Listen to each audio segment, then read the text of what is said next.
வணக்கம் and welcome to explore with Muthu. நாம் இப்போ எங்கே இருக்கோன்னா ஆந்திராவில்.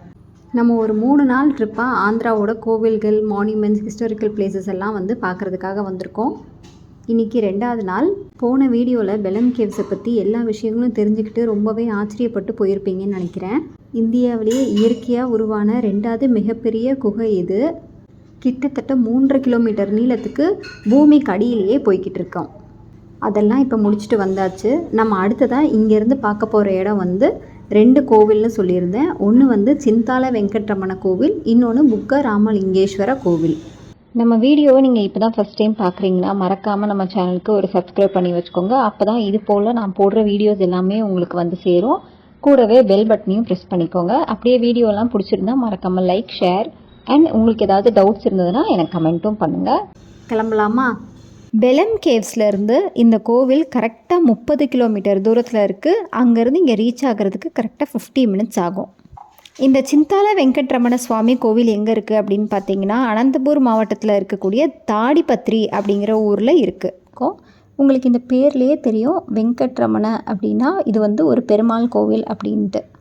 இந்த கோவிலுமே பார்த்திங்கன்னா விஜயநகர சோழ பேரரசு ஆண்ட டைமில் இது கட்டப்பட்ட ஒரு கோவில். இதை கட்டினது யாருன்னா திம்ம நாயுடு அப்படிங்கிற ஒருத்தர் கட்டியிருக்கிறாரு. அவரோட கனவில் விஷ்ணு எனக்கு இந்த மாதிரி ஒரு கோவில் கட்டணும் அப்படின்னு சொன்னனால அவரால் கட்டப்பட்டதான் இந்த கோவில். ஏன் இந்த கோவிலுக்கு சிந்தால அப்படின்னு பேர் வந்ததுன்னா, இந்த பெருமாள் புளிய மரத்துக்கு அடியில் கிடைச்சாராம்மா. அதனால சிந்தால வெங்கட்ரமண சுவாமி கோவில் அப்படின்னு பேர் வந்தது. தெலுங்கில் சிந்தால அப்படின்னா புலி அப்படின்னு அர்த்தமா. பெரிய துலாபார தூண் ஒன்று இருக்குது. துலாபாரம்னா எல்லாருக்குமே தெரியும். அந்த காலத்தில் இப்போயுமே எடைக்கு எடை ஏதாவது நம்ம கொடுக்குறதா வேண்டிட்டோன்னா அதுதான் அந்த துலாபாரம். இங்கே இவ்வளோ பெரிய துலாபார கல் ஒன்று இருக்குது. அப்புறம் அப்படியே நம்ம கோவிலுக்குள்ளே என்ட்ராகும்போது பார்த்திங்கன்னா ஒவ்வொரு சிற்பக்கலையுமே அவ்வளோ அருமையாக வடிவமைச்சிருக்காங்க. இங்கே ஒரு தேர் மாதிரி ஒரு சன்னதி உங்களுக்கு தெரியுதா? இது ஒரு கருட சன்னதி. உண்மையாலுமே கல்லால் தேர் மாதிரி செஞ்சுருக்காங்க. இதே மாதிரி ஒரு தேர் ஹம்பி விட்டாலா கோவில் அப்படின்னு ஒன்று இருக்குது ஹம்பியில். அங்கே அதுக்கப்புறமா இங்கே தான் இருக்குது இந்த கோவில். அந்த ஹம்பியில் இருக்கிற தேர் கொஞ்சம் ரொம்பவே பெருசாக இருக்கும். இது கொஞ்சம் சின்னதாக இருக்குது. ஆனால் அது ரொம்பவே செதஞ்சிருக்கும். இங்கே இருக்கிறது ரொம்ப ரொம்ப நல்லா நீட்டாக மெயின்டைன் பண்ணிகிட்ருக்குறாங்க. இங்கே இருக்கிற அந்த வெங்கட்ரமண சுவாமி அப்படின்னு பார்த்தீங்கன்னா 10 அடி உயரத்தில் இருக்கார். இந்த கோவிலில் பார்த்திங்கன்னா ராமாயண ஸ்டோரியை கம்ப்ளீட்டாக சொல்லியிருக்கிறாங்க. இங்கே இருக்கிற பில்லர்ஸ் ஃபுல்லாகவே கருப்பு கிரானைட்டாலவே இருக்குது. எல்லாமே தூண் முதற்கொண்டு எல்லாமே கருப்பு கிரானைட்டால் ஆனது தான். அப்படியே இந்த கோவிலை சுற்றி இந்த பக்கம் வந்தோன்னா ஒரு ரொம்ப பெரிய துளசி மாடம் ஒன்று இருக்குது.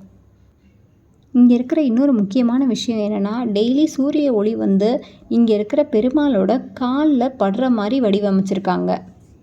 இந்த கோவிலோட டைமிங் அப்படின்னு பார்த்திங்கன்னா காலையில் 6 மணிலேருந்து 11 மணி வரைக்கும், அப்புறம் சாயந்தரம் 5 மணிலேருந்து 8 மணி வரைக்கும். சனி ஞாயிறில் மட்டும் எக்ஸ்ட்ராவாக 1 மணி நேரம் கோவில் திறந்துருக்குறாங்க. அதாவது காலையில் 12 மணி வரைக்கும், சாயந்தரம் 9 மணி வரைக்கும் திறந்துருக்குறாங்க. இப்போ இந்த கோயிலை சீக்கிரமாக முடிச்சாச்சு. ஏன்னா நம்ம இன்னொரு கோவிலுக்கு போகணும். அது 7:30க்கெல்லாமே அந்த கோவில் க்ளோஸு. புக்கா டெம்பிள் அப்படிங்கிறது இங்கேருந்து கரெக்டாக ஒரு 500 மீட்டரில் தான் அந்த கோவில் இருக்குது. அதனால் இதை கொஞ்சம் சீக்கிரமாக முடிச்சுட்டு நம்ம இப்போ அங்கே கிளம்பிட்டோம். இப்போ நம்ம சிந்தால வெங்கட்ரமண சுவாமி கோவிலை முடிச்சுட்டு அங்கேருந்து புக்கா ராமலிங்கேஸ்வர சுவாமி கோவிலுக்கு போய்கிட்டு இருக்கோம். இதோட பேர்லேயே தெரியும் இது ஒரு சிவன் கோவில் அப்படின்ட்டு. கோவிலுக்குள்ளே என்ட்ராயிட்டோம். இப்போ நேராக தெரிகிறது பெருமாளோட சன்னதி, விஷ்ணு சன்னதி. இந்த மண்டபத்தில் ஒரு ஆச்சரியம் இருக்குது. அது என்னன்னு நான் லாஸ்ட்டில் சொல்கிறேன். இங்கே இருக்கிற சிவன் தானாகவே உருவான ஒரு சிவன். இது ஸ்வயம்புலிங்கம் அப்படின்னு சொல்கிறாங்க. இந்த நந்திக்கு நேர் எதிராக தான் உள்ள சிவன் இருக்கார். இந்த கோவில் பார்த்திங்கன்னா பெண்ணா ஆறு பக்கத்தில் இருக்குது. இதுதான் அந்த ஆறு. இப்போ தண்ணியே இல்லை. எவ்வளோ ஒரு அழகான வியூ பாருங்கள்.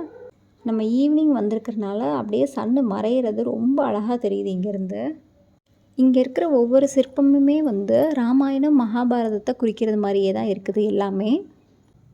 இந்த கோவிலுக்கு இந்த கோவிலோட லிங்கத்துக்கு அடியில் பார்த்திங்கன்னா ஒரு இயற்கையாகவே ஒரு நீரூற்று ஒன்று எப்பயுமே ஓடிக்கிட்டே தான் இருக்குது. தண்ணி வந்து அங்கே வற்றவே வற்றாது. யார் வேணாலும் போயிட்டு அங்கேருந்து தண்ணி எடுத்து சிவலிங்கத்துக்கு மேலே ஊற்றலாம். நான் முன்னாடியே சொல்லியிருந்தேன்ல, இங்கே விஷ்ணு சன்னதிக்கு வெளியே வந்து ஒரு அதிசயமாக ஒன்று இருக்குது அப்படின்ட்டு. அது என்னென்னா, இங்கே இருக்கிற ஒரு தூணில் தனியாக ஒரு 7 சின்னதாக தனித்தனியாக ஒரு தூண் இருக்குது. அது என்ன அப்படின்னு பார்த்தா, அது வந்து சப்தஸ்வரங்கள் கல், சப்தஸ்வரம் தூண் அப்படின்னு சொல்கிறாங்க. ஒவ்வொரு தூணுமே வந்து ஒவ்வொரு சத்தம் தருது நம்மளுக்கு. இந்த கோவிலில் நீங்கள் இன்னொரு விஷயம் கவனிச்சிங்கன்னா தெரியும், கோபுரமே வந்து முழுசாக கட்டி முடிக்காமல் எல்லாமே பாதியில் இருக்கும். அதுதான் இந்த கோவிலுக்கே அழகுன்னு சொல்கிறாங்க. அழகுன்னு மட்டும் இல்லை, இது ஒரு அதிசயமான ஒரு கோவில்னு சொல்லிகிட்ருக்காங்க. இப்போ இந்த கோவிலோட டைமிங் அப்படின்னு பார்த்தீங்கன்னா, காலையில் 6 மணிலேருந்து 11:30 மணி வரைக்கும் திறந்துருக்கோம். அதுக்கப்புறமா ஈவினிங்கில் 4:30லேருந்து 7:30 வரைக்கும் திறந்துருக்கோம். இந்த கோவிலில் ரொம்ப விசேஷம் அப்படின்னு எதுன்னு பார்த்தீங்கன்னா, மகா சிவராத்திரியை தான் ரொம்ப விசேஷமாக கொண்டாடுறாங்க. இன்றைக்கி நம்ம டே 2 பார்த்திங்கன்னா ரொம்பவே ஒரு லாங் டேவாக போச்சு. நிறையா பார்த்தோம், நிறையா விஷயங்கள் புதுசாக தெரிஞ்சுக்கிட்டோம். எல்லா இடத்துலையுமே ஒரு ஆச்சரியம் இருந்துக்கிட்டே தானே இருந்தது. இதே மாதிரி நாளைக்கு லாஸ்ட் டே, நாளைக்கு ஒரு இடத்துக்கு போகிறோம். அங்கே என்னெல்லாம் ஆச்சரியம் இருக்குதுன்னு போய் பார்க்கலாம். அதுக்கு முன்னாடி நம்ம இப்போ இங்கேருந்து அனந்தபூருக்கு போயிட்டு அங்கே போய் ரூம் போட்டு ஸ்டே பண்ண போகிறோம். டைம் இப்போ ஒரு 7 o'clock தான் ஆகுது. நம்ம நேராக அனந்தபூர் போயிடலாம். இங்கேருந்து அனந்தபூர் போகிறதுக்கு கரெக்டாக ஒரு 1.5 மணி நேரம் ஆகும். 56 கிலோமீட்டர் தூரத்தில் இருக்குது அனந்தபூர். அங்கே கொஞ்சம் ரூம் தேடுறதுக்கு தான் கொஞ்சம் கஷ்டமாயிடுச்சு. ஒரு 8:30 மணி போல் அனந்தபூர் வந்து சேர்ந்துட்டோம். ஒரு நல்ல டீசெண்டான ரூமையும் பார்த்து புக் பண்ணி சாப்பிட்டுட்டு ரெஸ்ட் எடுக்க ஆரம்பித்தாச்சு. இந்த ரூமோட காஸ்ட் பார்த்திங்கன்னா ஒரு 1500 rupees வந்தது. அது போக நைட் டின்னருக்கு ஒரு 600 rupees ஆச்சு. ஸோ இன்னையோட மொத்த செலவு எவ்வளோ அப்படின்னு பார்த்திங்கன்னா 2900 ரூபாய் ஆச்சு. இந்த வீடியோ உங்களுக்கு ரொம்பவே யூஸ்ஃபுல்லாக இருந்ததுன்னா மறக்காமல் explore with Muthukku like, share and சப்ஸ்கிரைபும் பண்ணிடுங்க. உங்களுக்கு ஏதாவது இந்த கோவிலை பற்றியோ இல்லை வேறு ஏதாவது டவுட்ஸ் இருந்ததுன்னா எனக்கு மறக்காமல் கமெண்ட்டில் கேளுங்க. நான் உங்களுக்கு எல்லாத்துக்கும் ஆன்சர் பண்ணுறேன். யூ